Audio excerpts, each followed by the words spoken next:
There's no one-size-fits-all approach to balancing hormones. You see supplements online that claim to balance out your hormones, but the thing is, how do you know that's actually going to help? Because we don't know what's causing the hormone imbalance in the first place. So let's get into some of the signs of hormone imbalance. What are some of the things to look out for that could be an indication that your weight is caused or contributed to by your hormones? Have you ever wondered whether your weight struggles are linked to your hormones, or whether blaming your hormones is just an excuse? In today's episode, we're going to be exploring how to know whether your hormones are a factor in your weight loss struggle, and you'll learn about what to look out for and also why hormone imbalances develop in the first place. Welcome to another episode of the Thriving Metabolism. I'm your host, Louise Digby, registered nutritional therapist and women's weight loss expert and founder of the Nourish Method to Lasting Fat Loss, a 6-month personalised program for women who want to get to the root cause of their stubborn weight so that they can optimise their health and keep the weight off long term. So today we're going to be discussing some of the signs and symptoms to look out for that may indicate your weight is linked to your hormones. So let's start with talking about which hormones are actually involved. And I think the main thing that I want you to be aware of is that when I'm talking about hormones, I'm talking about a whole collection of different ones, not just your sex hormones. But you have got the sex hormones, which are very involved, which are your estrogen, your progesterone, and your testosterone. And your estrogen is very involved in your fat distribution and also your blood sugar control, because it affects how sensitive you are to insulin, which controls your blood sugars. And if your estrogen levels are dropping, like they do towards the end of perimenopause and into menopause, then that can change the way that your body fat is distributed, and you can start storing your weight more around your middle as opposed to on your arms and your bum and your thighs when your estrogen levels were higher. Progesterone tends to decline as well over the course of perimenopause, really from the age of sort of 35 to late 30s. It can start this decline, but it can also be suppressed sooner if you're under a lot of stress. So low progesterone is something that can cause an imbalance because it needs to be in balance with your estrogen. Your estrogen is a very powerful hormone, and if it's unopposed because there isn't enough progesterone, then that can cause all sorts of hormonal symptoms as well. And then we've got testosterone, one that we don't tend to talk about a lot when it comes to women's health, but it is really important. Your testosterone is very involved in your muscle mass. And if you don't have enough testosterone, then you're more likely to be losing your muscle more quickly. And I talk a lot about how important muscle is because it's metabolically active. The less muscle you have, the fewer calories you're burning at rest. So we want to make sure that we've got plenty of muscle mass to keep our metabolisms active and healthy. And then we've got the thyroid hormones, and your thyroid really controls the speed of your metabolism. If your thyroid is sluggish or running slowly, then it's going to slow down everything in your body. You're going to be burning fat at a lower rate. So thyroid, very, very often involved in weight issues and so underdiagnosed. Many women that we work with in the Nourish Method, we test their thyroids. They've already been told by their doctors that their thyroid's normal, but when we do the more advanced testing, we find that actually it's far from normal. And that can be a big problem because if you don't get that addressed properly, then you're going to see very limited results with the efforts that you make with changing your diet and your lifestyle. But there's lots that can be done through food and supplements and lifestyle tweaks to support your thyroid function. And then we also have the blood sugar hormones. So these are insulin and glucagon, and these are involved in controlling how high or low your blood sugars are. These are really important as well because If we have too much insulin, then we're going to spend too much time in fat storage mode. Your insulin is essentially your fat storage hormone. It sweeps the sugars out of the blood and takes it into your cells to use to produce energy. But if you don't need that energy because you've already got plenty of sugar, then that sugar is going to get stored as fat. Essentially, your insulin is your fat storage hormone. Glucagon does the opposite. It helps to draw out your sugars if your blood sugars get too low. In a sense, that is more of a fat burning hormone. These are the ones that are the key players when it comes to your metabolism. Now, a lot of people ask me, oh, how do I know what type of hormone imbalance I have? Do I have a blood sugar imbalance? Is it a thyroid imbalance? How do I know which it is? And it's often difficult to tell, and it's often a difficult question to answer without testing. And the key thing to bear in mind is that there could be multiple imbalances going on. These hormones are interconnected. They don't work in isolation. A good example is the way that stress hormones impact all your other hormones, particularly your sex hormones. So when you're under a lot of stress, which could be emotional stress, the typical sort of stress that we might think about, but it could also be physical stress. It could be under eating or over exercising or lack of sleep or pain. So physical stress is something that can raise your stress hormones as well as the emotional and psychological stress. Whatever the type of stress, it raises your cortisol levels.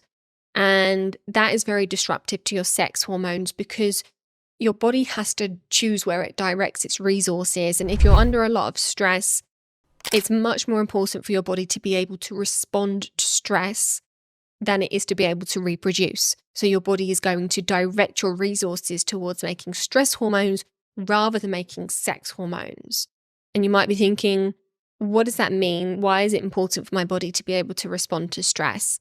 Well, the stress that we would have evolved with when we were cavemen would have been running from something that wanted to eat us or surviving a famine. They were really likely the two main sources of stress. And our bodies haven't changed. That is still the response that we have to stress is still the same as the response we would have to being chased by something that wants to eat us or having to survive a famine.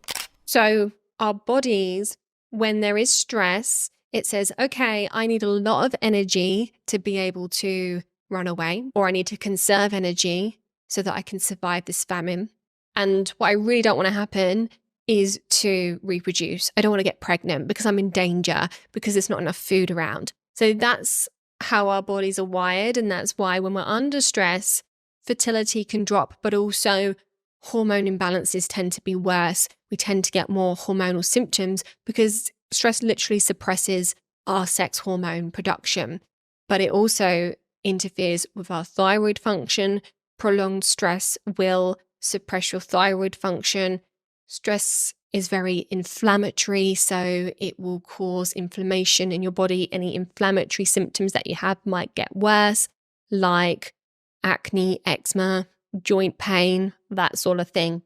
So these hormones are interconnected. We have to really think about them as a whole rather than trying to tackle them completely individually. Now, for women, particularly after the age of 35, 40, this is even more important because after the age of 35, 40, we're starting to go into perimenopause. And what's happening there is your ovaries are starting to produce less of the sex hormones. And your adrenals, which are your stress glands, are starting to take over some of the production of those sex hormones. What that means is that you are not as resilient to the effects of stress during that time because your adrenal glands are already having to pick up the slack from the ovaries. They're already having to produce some of the sex hormones. So if you add stress into that mix and your adrenal glands are having to produce more stress hormones, then your sex hormones are going to be, again, deprioritized. So at any time of your life, if you're under stress, your sex hormone production will take a back seat. But particularly after the age of 35, you're going to see a greater decline in your hormones. And that decline in your hormones is a natural process as you approach menopause, but it will be exacerbated and exaggerated or sped up if you are under significant stress. What that means is that our needs change. When you're in your 20s and 30s, early 30s, you can get away with losing weight by going on a diet and doing loads of exercise. But your needs change as you get older. And it's actually much more important to take a more nurturing approach to your weight loss and think more about actually fueling your body properly, making sure that your body has everything it needs to be able to produce hormones in a balanced way, making sure that you are managing stress as much as possible and fueling your body through stress as much as possible, rather than going for that brutal approach of taking away as much fuel as possible, going on a restrictive diet and burning as much fuel as possible. That is where a lot of women go wrong as they get older. They default to that eat less, exercise more, but that's something that will really put the brakes on your weight loss. Maybe not initially, but after a little while, it'll put the brakes on your weight loss because your thyroid will slow down because of the lack of fuel. Your stress hormones will increase because of the time of life and because of the undereating and overexercising. That will disrupt your sex hormones and make you really inflamed. And all of this is going to interfere with your metabolism and how you actually burn fat and store fat. So we need to acknowledge that needs change as we get older, and the traditional approach just doesn't cut it. It just doesn't work as we get older, not in the long term anyway. I've talked a little bit about how when we're over 40, we're more likely to develop sex hormone imbalances because of the natural decline, and then you add in stress to the mix and it all goes a bit haywire. But there's other ways that we can develop imbalances as well. First of all, we need certain nutrients to be able to make hormones. If we're lacking in protein, if we're lacking in fats, if we're lacking in vitamins, particularly your B vitamins and zinc and vitamin C, these are all really important for the production of your hormones. If you're lacking in any of those, you're not going to be producing your hormones in a balanced way. So first of all, that's one way that hormones can become imbalanced if we're not getting the fuel that you need. And, different imbalances or different hormones have different requirements. For your thyroid, we need to make sure that we've got all those things that I just mentioned, but we also need to make sure we're having enough food overall, enough carbohydrates overall. A lot of women default to cutting out the carbs, going low carb or keto. And again, that can work really well initially, but after a while, that lack of carb coming in makes your thyroid slow down. It makes your hypothalamus slow down its production of hormones. So going on a restrictive diet is going to set you up for stubborn weight, at least after the first few weeks. Lack of fuel, lack of nutrients is one way that an imbalance can develop. And then we also need to be able to convert our hormones. Now, we don't always make our hormones in the form that we need them in. Sometimes we make them and then we have to alter them or convert them. And a good example of this is thyroid. So one of the main hormones that we produce is called T4.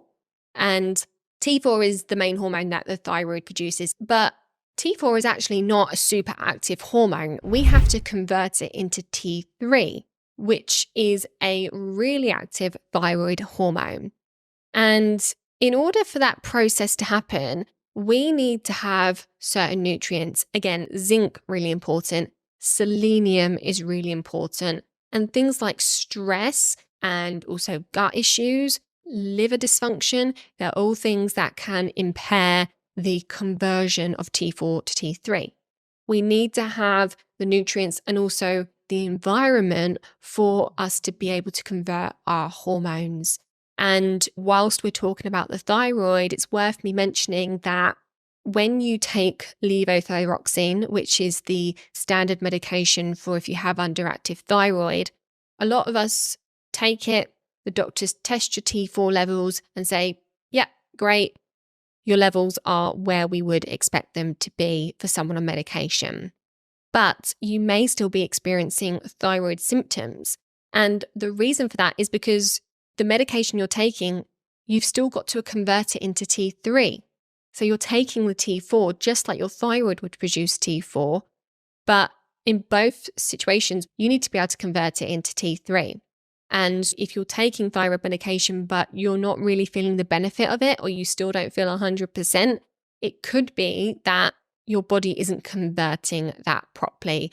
And unfortunately, the doctors don't really test for T3. So it's well worth exploring that avenue if you don't feel like your thyroid medication is cutting it. So conversion of hormones is another way we can develop imbalances. And then we have to detox our hormones. Once we've used them, we have to get rid of them. And the liver is the organ that does that. There are pathways in the liver through which we get rid of our hormones, but these pathways can be a bit blocked up, a bit sluggish. And also if you have a high toxic load, if there's lots of things that your body is trying to detox, be that alcohol or medications or pesticides, pollutants, maybe it's something like parabens from your skincare products, various things that we come into contact with that get absorbed and then we have to detox. These are all things that interfere with how efficiently you detox your hormones, particularly your estrogen. And if your liver is a bit sluggish, then you're going to potentially be recycling some of your hormones. They're going to be recirculating around your system rather than being detoxed the first time around. And that in itself can cause imbalances. And again, you might be thinking, well, I've had my liver checked by the doctor and it's all fine. The tests that your doctor's doing to look at your liver is just checking that your liver is healthy, is looking for disease. I'm not talking about having a diseased liver. I'm talking about having sluggish liver pathways. And there's various different phases that your liver goes through, or your liver takes kind of things through to detox them. And sometimes one of the phases can be a little bit sluggish because of nutrient deficiencies, or because there's a high toxic load, because of dehydration, or whatever it might be. And that can just mess up the whole detoxification process. So we have to get rid of the hormones. Sometimes that doesn't happen efficiently. Once we have detoxed them via the liver, we push them through the bile duct into the digestive tract, where we then hopefully eliminate them when we have a bowel movement. However, it can go wrong there as well. And it can go wrong in a couple of ways. There are certain types of bacteria in the gut that can lead to you basically reactivating the hormones that your liver has deactivated. And then those hormones can be reabsorbed into your system, so they end up circulating around your system again. That can happen when you have this different types of bacteria that are not ideal when we have too many of them. But also when you're not having regular bowel movements, if you're not having at least 1 or 2 bowel movements every day and complete bowel movements, then the waste is going to be moving through your bowel a lot slower, and there's going to be a lot more opportunity for hormones and toxins to be reabsorbed. As you can see, there's many ways in which we can develop hormone imbalances. And what I've listed there is not all of them. It's some of the key things that we think about initially, but there's many ways in which we can develop imbalances. Sometimes it can be to do with genetics or various other things. What that means is that there's no one-size-fits-all approach to balancing hormones. You see supplements online that claim to balance out your hormones, but the thing is, how do you know that's actually going to help? Because we don't know what's causing your hormone imbalance in the first place. If it's an issue of detoxification, then taking a supplement that has some vitamins to help with the production of hormones isn't going to help. That's why a personalised approach is so important, because we have to figure out what the actual underlying cause is And also look at it as part of a bigger picture. Look at you as a whole person. Addressing things or trying to address things in isolation and looking at one solitary thing that's happening in the body is going to have limited results because everything interacts with each other. Your gut health impacts your liver function and your hormones. Your liver function impacts your hormones and your gut health and many other interconnections in the body. It really is a web of interconnectedness rather than all these different systems in the body working separately. So we have to look at you as a whole system, a whole person, and also look at what is going to be achievable for you. I've mentioned supplements a couple of times here to address imbalances, and they can be helpful, but often the real work comes from getting the balance in the diet right. And as well as getting the balance right, we have to make sure that it's going to be in a way that is actually going to be achievable for you in the long term, because otherwise, what's the point? If you're not going to be able to keep up with it, then you're just going to end up back where you are. So that's where working with a professional comes in, because they can look at where you are, look at what you need, and put it into the context of your lifestyle. So let's get into some of the signs of hormone imbalances. What are some of the things to look out for that could be an indication that your weight is caused or contributed to by your hormones? One of the first things to look out for is belly fat. As I said earlier, as your hormones shift, particularly as your estrogen declines, you're more likely to start storing fat around your middle as opposed to on your arms and bum and thighs. It could be that you start storing fat on your tummy as well as those other areas, or it could be that it really shifts to your tummy away from those areas. A classic sign of insulin resistance can be like really skinny arms and legs, but quite a lot of weight around the middle. So that is something to help differentiate there. And if you're finding that you are able to lose weight from elsewhere on your body, but it just will not shift from your tummy, that is a strong sign that it could be to do with your stress levels, potentially to do with your insulin levels as well. Both of those can be linked to your tummy fat. But remember, all these hormones are interlinked, and stress pushes down estrogen. So it could be low estrogen that's contributing to that as well. Fatigue is a real key symptom to look out for. That's a real strong sign that there's something going on with your thyroid. Now, obviously, lots of things can cause fatigue, including a simple vitamin D deficiency. So it's not to say that if you've got fatigue, then you definitely have a hormonal imbalance. But if you've got fatigue as part of a wider collection of symptoms, then that could be a sign that your thyroid is struggling.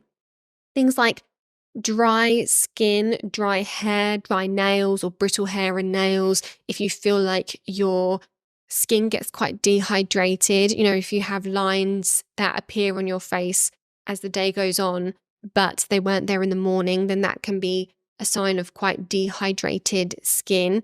And often skin loses a lot of hydration when estrogen levels drop. And often for women, when they start seeing the fine lines and wrinkles setting in, that is often when their estrogen is starting to decline. Something else to look out for is some just classic hormone symptoms.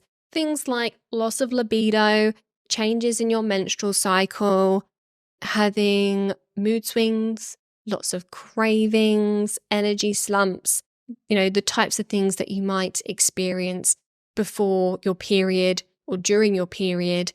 If those symptoms are getting worse, if your PMS is getting worse before your period, or if you're experiencing them at other times of the month, or if you're finding that actually maybe you only have one good week a month where you don't have any symptoms, then that's a very strong sign that your hormones need some TLC.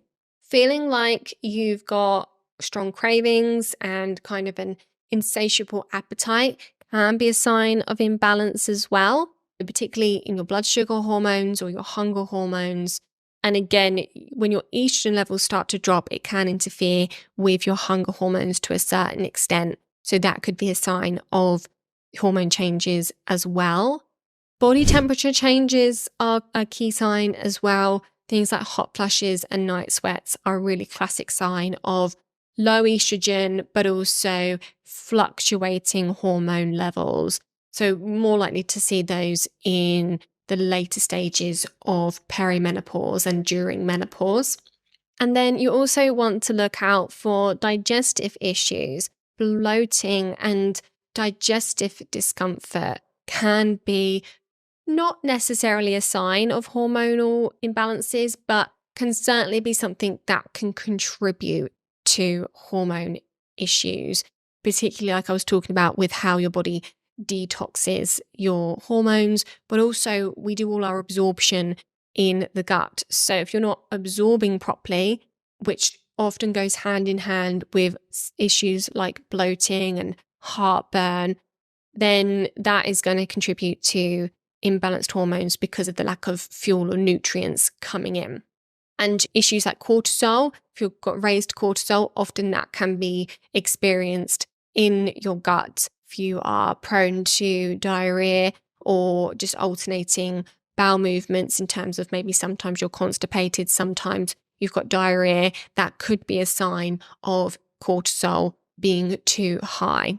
And then lastly, a classic sign of hormones being a factor in your weight is if your weight is really stubborn. Despite being quite disciplined, eating well, staying active, if you feel like you're doing all the right things, but you're not seeing progress, then the likelihood is there's more going on than just you overeating or miscalculating your calories or not doing intense enough workouts.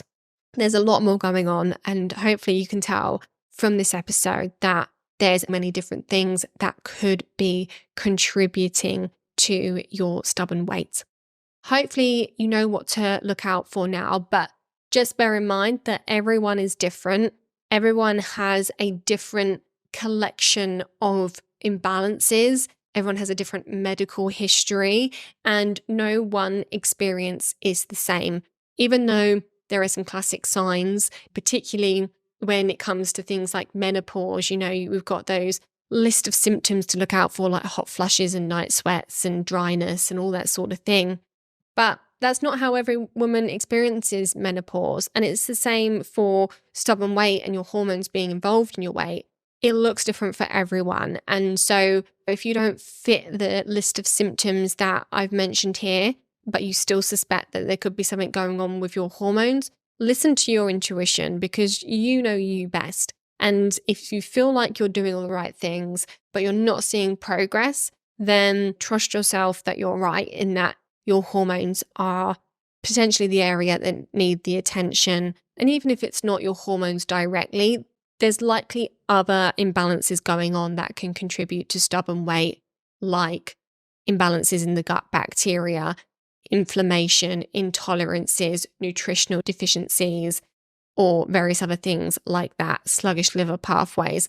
There's lots of things that can contribute, and it's about taking a different approach to just eating less and exercising more and listening to your body and taking the steps required to give your body what it needs. So start listening to your body and making sure that you're focusing on putting stuff in, giving your body nourishing stuff, good stuff, doing some self-care, prioritizing sleep, managing stress as much as you can. I guarantee you'll see better results taking that approach than you will by looking for the next trendy diet. If you feel like you need some more targeted advice when it comes to your weight loss journey and achieving your weight loss goals, then we work with women inside our 6-month program, The Nourish Method, where we run tests to identify what's going on, what the imbalances are, why the imbalances are there. And we look at that alongside your symptoms, your medical history, your lifestyle, and what is going on in your life, what your needs are, and bring that all together to create a targeted and personalized action plan that's focused on addressing these imbalances properly so that you can feel amazing and lose weight without having to follow a fatty diet, without having to give up all your favorite foods. And when you take an approach that is focused on your underlying health and well-being and is all about optimizing your health, the weight loss is a happy side effect. It comes as a result of addressing those issues, and that means it's sustainable and also an enjoyable process, and also sets you up for a long and healthy life. It's all well and good living a long time, but we want to make sure we're healthy and we're able to enjoy those later years. And so that's always at the forefront of our minds when we are working with people and trying to optimize their nutrition and their health. If that sounds interesting to you and you want to find out more, then you can book a discovery call with us by going to louisedigbynutrition.com, and I'll also put the direct link in the show notes. Thank you so much for joining me today. I hope you've enjoyed this episode. And just a reminder about the contest that I mentioned last week. If you would like the opportunity to come onto the podcast and either share your experience, perhaps you've been through a weight loss or health transformation and you want to share your experience to inspire others, or maybe you're someone who feels that they need guidance and you'd like to come onto the podcast and be coached and guided by me, then you can apply to do that. Is simply by going to iTunes, leaving a review about how this podcast has impacted your weight loss journey so far. And then once you've done that, just take a little screenshot of it and send it to me either on Instagram, Facebook, or by email. You can email Louise at louisedigbynutrition.com. And then the contest is open for until mid-February. So make sure you get your entries in, and I'll look forward to chatting with you, hopefully, on the podcast. Thanks again. Have a wonderful day, and I'll see you next time.